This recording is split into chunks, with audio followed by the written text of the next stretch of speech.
Students, अब ये है चैप्टर 3 के मोस्ट इम्पोर्टेंट लॉन्ग क्वेश्चंस जो कि मोस्टली एग्ज़ाम्स में आते हैं। तो वो ये हैं। नंबर 1 है रवैयों की पैमाइश के शरई पैमानों की वजाहत कीजिए। जो इंग्लिश में होगा डिस्क्राइब एटीट्यूड मेथड। तो ये जिस तरह मैंने आपको लेक्चर दिया, अगर आपको इसका लॉन्ग क्वेश्चन प्रिपेयर नहीं करना आना तो जिस तरह मैंने इसका लेक्चर आप लोगों को हमारे चैनल पर मौजूद है, आप वो लेक्चर ले लें, ठीक है। उसी तरह अगर आप लिख लें तो वो भी सही होगा। नंबर 2 है समाजी नफ्सियात की तारीफ़ कीजिए और इसके दायरे की वजाहत कीजिए। ये क्वेश्चन 2 जो है, इसके अंदर आपने समाजी नफ्सियात की डेफिनेशन पहले लिखनी है जो आपकी बुक में मौजूद है। आपने लॉन्ग क्वेश्चन के लिए जो आप डेफिनेशन लिखेंगे वो आपने कम से कम 3 डेफिनेशन लिखनी है, ठीक है। 3 डेफिनेशन के बाद आपने उसका जो दायरे कार है उसको आपने एक्सप्लेन करना है। उसके बाद है क्वेश्चन नंबर 3, रवैयों की तारीफ़ कीजिए, नेज़ रवैयों की पैमाइश के तरीके बयान कीजिए। इसमें आपने क्या करना है, आपने रवैयों की 3 डेफिनेशन लिखनी है और उसके जो एटीट्यूड मेजरमेंट मेथड है ना, वो वाले थर्स्टोन वाले वो वाले आपने इसके अंदर लिखना है, ठीक है। उसके बाद है क्वेश्चन नंबर 4, समाजियत की तारीफ़ कीजिए और इसके अनासर कौन से हैं। समाजियत की तारीफ़ आपने लिखनी है और इसके जो अनासर सारे हैं ना वो आपने एक्सप्लेन करने हैं। छोटे छोटे से हैं वो आप सारे लिखेंगे, ठीक है। बस टॉपिक्स में वो ज़्यादा है लेकिन उसके अंदर थोड़ा थोड़ा ही कंसेप्ट ही लिखा हुआ है, वही आप लिख देंगे, आपका लॉन्ग क्वेश्चन प्रिपेयर हो जाएगा। उसके बाद है क्वेश्चन नंबर 5, रवैयों की तश्कील किस तरह होती है। ये क्वेश्चन इम्पोर्टेंट भी है, लेकिन इसको आप एक बार देख लें तो ज़्यादा अच्छा रहेगा। रवैयों की तश्कील का जो तरीका है वो आपने सारे पॉइंट्स लिखने हैं, ठीक है। उसके बाद है क्वेश्चन नंबर 6, राय आमा की तश्कील के मराहिल बयान कीजिए। जो आपकी बुक के अंदर राय आमा की तश्कील के मराहिल हैं वो आपने लिखने हैं सारे। उसके बाद है क्वेश्चन नंबर 7, राय आमा से क्या मुराद है, ये कैसे तश्कील पाती है और इसको किस तरह तब्दील किया जा सकता है। वैसे तो ये बहुत ज़्यादा लॉन्ग क्वेश्चन है, ज़्यादातर नहीं आता, लेकिन एक बार आप देख लें, क्वेश्चन के लिए एग्ज़ाम के लिए प्रिपेयर कर लें ताकि जब एकदम से अगर कभी आ भी जाए तो आप लोगों की तैयारी पहले से ही हो, ठीक है ना। तो इसके अंदर आप उसकी पहले डेफिनेशन लिखेंगे, फिर उसकी तश्कील कैसे पाती है, फिर आप उसको छोटा प्रिसाइज़ करके इनके शॉर्ट करके लिख दें, फिर उसको तब्दील कैसे किया जाता है वो भी आगे वो भी शॉर्ट करके लिख दें, आपका लॉन्ग क्वेश्चन प्रिपेयर हो जाएगा। ये चैप्टर 3 के इम्पोर्टेंट लॉन्ग क्वेश्चन थे जो एग्ज़ाम में ज़्यादातर आते हैं। आप इनको प्रिपेयर कर लें, आपके लॉन्ग क्वेश्चन वाला पार्ट क्लियर हो जाएगा।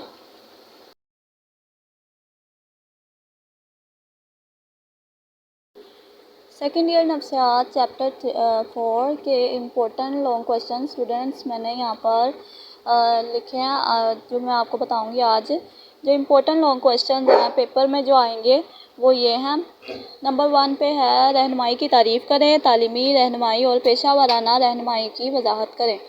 जो इंग्लिश मीडियम स्टूडेंट्स के लिए है, define guidance, explain educational and vocational guidance. Students ये क्या कहते हैं, जो चैप्टर 4 के जो लॉन्ग क्वेश्चन है ना वो आपके लॉन्ग क्वेश्चन वाले पार्ट के सबसे लास्ट पे लॉन्ग क्वेश्चन जो होता है वो अक्सर चैप्टर 4 में से ही आता है, ठीक है ना। तो ये चैप्टर 4 के इम्पोर्टेंट लॉन्ग क्वेश्चन हैं, इनमें से आप अपने पेपर के लिए प्रिपरेशन कर लें। नंबर 2 है पेशा वाराना रहनुमाई की अहमियत वाज़ा कीजिए, describe the importance of vocational guidance. Number 3 है एल्बर्ट एलिस की अक़ली किरदारी मुशावरती तकनीक का जायज़ा लीजिए। इंग्लिश में है analysis the rational behaviour technique of Albert Ellis. Students ये जो जितने भी ये क्वेश्चन हैं इनके आंसर आपने इनके आंसर कैसे लिखना है, आपने अपने पेपर में इसको कैसे प्रेजेंट करना है, जैसे आपकी बुक में लिखा है ना उसी तरह आपने, जैसे ज़्यादातर जो क्वेश्चन यहाँ अब लास्ट चैप्टर में से जो ज़्यादातर क्वेश्चन आते हैं ना वो ज़्यादातर होते हैं एल्बर्ट एलिस और इनकी टेक्निक्स वगैरह से रिलेटेड ज़्यादातर क्वेश्चन आते हैं। तो अगर ये वाला क्वेश्चन आए तो जैसा आपकी बुक में लिखा है आपने एज इट इज़ वैसा ही लिख देना। उसके अंदर आपने अपना कंसेप्ट नहीं देना बल्कि आपने उसको जैसा बुक में लिखा है वैसे ही लिख देना है, क्योंकि ये टेक्निक है उन एनालाइज़र की तरफ से माहिरीन नफ्सियात की तरफ से जो उन्होंने खुद पेश किया, तो इसलिए आप उसको वैसे ही लिखेंगे जैसे बुक में बताया गया, ठीक है ना। तो अब उसके बाद क्वेश्चन 4 है, कार्ल रॉजर्स का शख्सी मरकज़ मुशावरती तरीका तफसील से बयान कीजिए। Briefly explain the Karl Rogers person focused counselling methods. ये भी आपने उसी तरह लिख देना जिस तरह आपकी टेक्स्ट बुक के अंदर दिया गया है। इसके बाद आया क्वेश्चन नंबर 5, मुशावरत और रहनुमाई में क्या फ़र्क है। नेज़ रहनुमाई के असूल बयान कीजिए। इंग्लिश में what is difference between guidance and counselling, explain principles of guidance.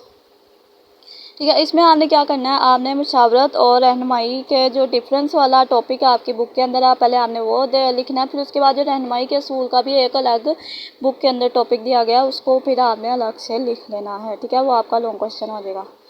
Last है ये क्वेश्चन नंबर 6 है, तहलील नफ्सी मुशावरती तरीका तफसील से बयान कीजिए। ठीक है, briefly explain counselling method psycho analysis. इसको आपने उसी तरह लिख देना है। आपने ब्रीफली एक्सप्लेन या बयान कीजिए या वजाहत कीजिए से घबराना नहीं है। जिस तरह बुक में पैराग्राफ के तौर पे पूरा लिखा है, आपने उसी तरह उसको एक्सप्लेन कर देना है। ठीक है, अब क्वेश्चन नंबर 7 है, क्लासिकी तहलील नफ्सी की तकनीक की वजाहत करें। Explain classical psycho analysis technique.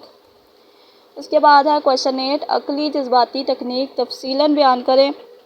Briefly describe rational emotive technique. अच्छा स्टूडेंट्स, ये जो अकली जज्बाती टेक्निक है, ये एल्बर्ट रॉजर्स की भी है और ये अलग से भी है। तो आपने ये ध्यान से देखना है। ठीक है, पेपर में अगर इस तरह का क्वेश्चन आ जाए तो आपने ध्यान से याद रखना है कि कौन सी वाली टेक्निक आपने इसमें लिखनी है, ताकि आपका इतना लंबा पूरा लॉन्ग क्वेश्चन गलत ना हो जाए। ठीक है, तो ये चैप्टर 4 के लॉन्ग क्वेश्चन थे, जो कि आपके टेक्स्ट बुक के अंदर जिस तरह दिए गए हैं उसी तरह लिखने हैं। चैप्टर 4 में से ज़्यादातर लॉन्ग क्वेश्चन टेक्निक वगैरह के आते हैं, तो आपने उनको अच्छे से याद रखना है। और उसके अलावा जो डिफरेंस वाले हैं वो ज़्यादातर पेशा वराना रहनुमाई और मुशावरत वगैरह से आ जाते हैं। ठीक है, उसके अंदर जो मुशावरत और रहनुमाई वाले क्वेश्चन है उसके अंदर आप अपना कंसेप्ट भी दे सकते हैं, यानी कि आप अपनी वर्डिंग में भी लॉन्ग क्वेश्चन कर सकते हैं।